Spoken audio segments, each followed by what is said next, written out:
शारदीय नवरात्रि में कन्या पूजन का महत्व है। नवरात्रि की अष्टमी नवमी तिथि को कन्या पूजन किए जाते हैं। इसमें छोटी कन्याओं को माता का स्वरूप मानकर इनकी पूजा की जाती है और दक्षिणा देकर आशीर्वाद भी लिया जाता है।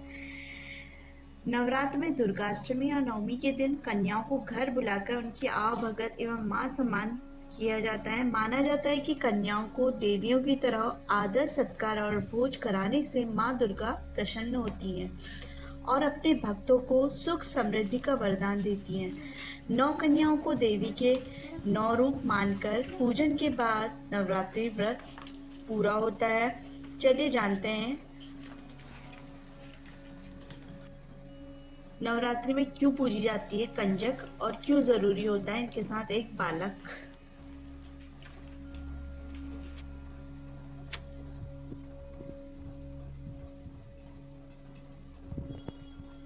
किस उम्र की कन्याओं की करें पूजा। कंजक पूजन में कन्याओं की आयु 2 वर्ष से लेकर 10 वर्ष तक होनी चाहिए।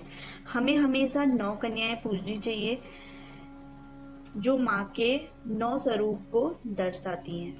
उनके साथ एक बालक भी पूजा जाता है जिसे हनुमान जी का रूप माना जाता है, जिसे लंगूर या लौगड़ा भी कहा जाता है।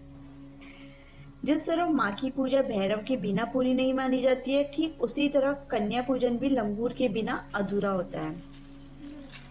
कंजक या कन्या पूजन में क्यों जरूरी होता है बालक। 9 कन्याओं के साथ एक बालक का होना भी जरूरी होना चाहिए क्योंकि माँ दुर्गा की पूजा के साथ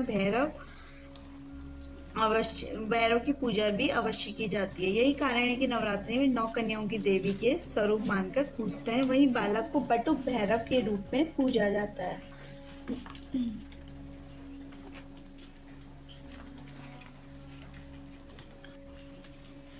यह भी माना जाता है कि बालक की पूजा बजरंगबली का स्वरूप मानकर की जाती है, तो इसलिए अलग अलग लोगों का अलग अलग मान्यता है।